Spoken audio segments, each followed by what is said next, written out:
అర్థవంతంగా మార్చడానికి ప్రవేశపెట్టినవి ఏంటంటే ప్రార్థన, ఉపవాసం, పంచిపెట్టడం, నెక్స్ట్ పశ్చాత్తాపడడం, మారు మనసు లేని వారు మారు మనసు వైపుకి వెళ్ళడం. వీళ్ళందరినీ ఒక పద్ధతిలోకి మనం తీసుకెళ్లాలని కొన్ని పాయింట్స్ ఈ 40 రోజుల్లోకి తీసుకొచ్చారు. అంటే తప్పు జరిగిపోయింది, ఆ తప్పుని ప్రక్షాళన చేయాలనుకున్నారు. ఆ ప్రక్షాళన చేయడానికి ఏం చేశారంటే కొన్ని నీతి సూత్రాలు తీసుకుని ఉన్నదాన్ని వద్దు అనే కన్నా ఉన్నదాన్నే కాస్తంత మార్చుకుంటే బెటర్ అనుకున్నారు. అప్పుడు పెద్దలందరూ నిర్ణయం తీసుకొని మనం ఏడవాలి. ఇప్పుడు మనం ఏడాల్సింది కాస్తంత అర్థవంతంగా ఏడవాలి. మన ప్రభు కొరకు ఏడుద్దాం, పశ్చాత్తాపడదాం, ఉపవాసం ఉందాం, త్యాగం చేద్దాం, మంచి పనులు చేద్దాం. ఇవన్నీ చేసి మన దేవునికి ఇష్టమైన పనులు బైబిల్లో రాయబడడం జరిగిద్దామని 40 రోజులు అలా మార్చారు. అక్కడి నుంచి చెప్పండి ఈ లెంట్ డేస్ అనేవి సంఘంలోకి వచ్చాయి. కానీ విషయం ఏంటి చెప్పిన, అన్ని విలువలు సెకండ్ కౌన్సిల్లోకి ప్రవేశపెట్టిన తర్వాత అన్ని విలువలు పక్కన పెట్టి ఒక్కటే గుర్తెట్టుకున్నారండి జనాలు. ఏంటి చెప్పిన, అన్న ఒకటి మానేస్తారు అంతే, ఇంకేం గుర్తులేవు. ఏం మానేశారు? ప్రార్థన లేదు, పశ్చాత్తాపం లేదు, త్యాగం లేదు, మంచి పనులు లేవు, ఏమీ లేవు. మరి ఏమున్నాయంటే ఒకే ఒకటి చెప్పండి, భోజనం మానేస్తారు. ఈ ఆచారాలు, ఈ డొల్లు దుఃఖాలు మనమే కాదు, ముందు ఎవడ ఏడ్చేవారట? అన్య జాతి తెగలు ఏడ్చేవారట. ఇప్పుడు వాళ్ళకి మనకి తేడా ఉందా? ఈ పాయింట్స్ లేకపోతే, సరి అయిన ప్రార్థనా జీవితం లేకపోయినా, పశ్చాత్తాపం లేకపోయినా, త్యాగం లేకపోయినా, మంచి ఎదుటివాడికి మంచి చేయాలని నిర్ణయం లేకపోయినా, చివరికి మనం చేసేది ఏంటి చెప్పిన, బాబులోనియన్స్ వర్షిప్పే మనం చేస్తాం. మూలాలు చెడ్డవి, మధ్యలోనికి మంచి చేయాలని ఒక స్పృహ వచ్చింది, మంచి బాగానే కొంతకాలం నడిచింది. మరలా ఏమైందంటే చెప్పండి, తిరిగి మరలా మొదటి ఆచారాలకి. బైబుల్ ఎక్కడ లెంట లేదు, బైబుల్ ఎక్కడ ఈస్టర్ అనే పదం లేదు. మరి ఎలా వచ్చాయి రాజుల దగ్గర నుంచి. కొన్ని వచ్చినవి తీయడం కష్టం కనుక ఏం చేశారు పెద్దలందరూ అంటే, సరే కొంచెం ప్రక్షాళన చేద్దాం, ఉన్నదాన్ని తీసేసే కన్నా కొంచెం పద్ధతిని జాగ్రత్తగా వాక్యానికి దగ్గరగా తీసుకొద్దామని ఏం చేశారంటే కొన్ని విలువలు నేర్పించారు. ప్రార్థన చేయమని బైబిల్ చెప్పిందా లేదా? చెప్పింది. ఉపవాసం చేయమని బైబిల్ చెప్పిందా లేదా? చెప్పింది. పశ్చాత్తాపం విశ్వాసకు అవసరమని చెప్పిందా లేదా?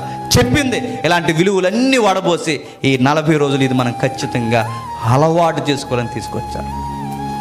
ఈ విలువల ప్రకారం ఈ 40 రోజులు చేస్తే కాస్త దేవునికి నచ్చుతారు. ఈ విలువలన్నీ పక్కకు దోసేసి కేవలం లెంటన్నదాన్ని ఒక వ్రతంలాగా మీరు చూసారో, ఆ వ్రతం ఏంటో చెప్పండి, తమ్ముజు కూడా రథం అది. మీరు దాన్ని కేవలం చాలామంది మా కొలీగ్స్ చాలామంది ఉంటారండి, వాళ్ళు ఏమంటారు చెప్పినా, ఒరే ఈ లెంట అయ్యే వరకు మేము డ్రింక్ చేయమురా అంటారు. డ్రింక్ అంటే థమ్సప్ కాదు, చెప్పండి. ఇలా రథం అది. అలాగే బయట వాళ్ళు కూడా రంజాన్ అయ్యే వరకు ఏం చేయం, బయట వాళ్ళు కూడా పలానా పూజలు అయ్యే వరకు ఏం చేయం అని ఏదైతే అదే శివరాత్రి అది అయ్యే వరకు చేయమని వాళ్ళు ఎలా అంటారో, మన వారు కూడా లెంటని ఏం చేస్తారు చెప్పండి, ఆచారం కోసం. ఈ లెంట అయ్యే వరకు మేము మాంసం తినవరా, ఈ లెంట అయ్యే వరకు మేము పెళ్ళిళ్ళు చేసుకోవరా, ఈ లెంట అయ్యే వరకు శోభనాలు లేవరా, ఈ లెంట అయ్యే వరకు పిండి వంటలు లేవరా, ఈ లెంట అయ్యే వరకు మాంసమే వద్దురా, ఈ లెంట అయ్యే వరకు చెప్పులే వేసుకోవరా. ఇవన్నీ ఏంటి చెప్పండి, ఆచారం. ఎలా వచ్చాయి? అసలు విషయం వదిలేశారు.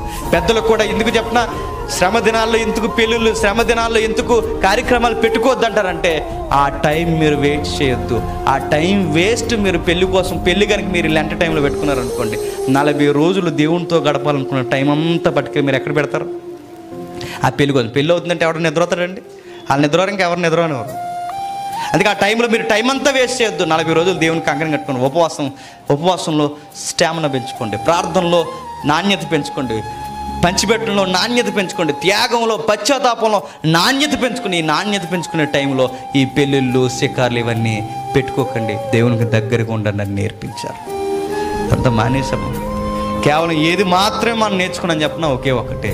ఆ నేర్చుకున్నది ఏంటంటే చెప్పండి, కేవలం భోజనం. కొంతమంది భోజనం అనేది ఓఆర్ఎస్ తాగేస్తారు గొడవ లేకుండా. కొంచెం ఎండ తాగడం ఏమైనా తగిలితే మళ్ళీ మజ్జిగలో కరివేపాకు మంచి స్పైసీగా. తప్పు కదండి, ఇవన్నీ చేయొద్దండి. ఉపవాసం అంటే గుర్తుపెట్టుకోండి, ఉపవాసం అంటే వసించడం, దేవునికి దగ్గరగా అన్నీ మానుకొని వసించడం. 40 రోజులు దేవుని దగ్గరగా ఉన్నప్పుడు ఇంకా దేని మీద మనసెట్టు. ఈ 40 రోజుల్లో నేను బైబిల్ పూర్తి చేయాలి, ఈ 40 రోజుల్లో నేను ప్రార్థన శక్తిని పెంచుకోవాలి, ఈ 40 రోజుల్లో చెప్పండి పశ్చాత్తాపం అంటే ఏంటి నేను చూడాలి. సరైన మారు మనసు వైపుకు నడవాలని 40 రోజులు మంచిగా ఉపయోగించుకుంటే దేవునికి నచ్చుతుంది. లేదు ఆచారంగా ఉపయోగించుకుంటే ఆ రోజు యెహెజ్కేలులో యెర్మీయాలో తిట్టినట్టు దేవుడు ఖచ్చితంగా చెప్పండి, ఆచారబద్ధంగా నడిచేవారిని దేవుడు ఖచ్చితంగా తిడతాడు, దండన చేస్తాడు.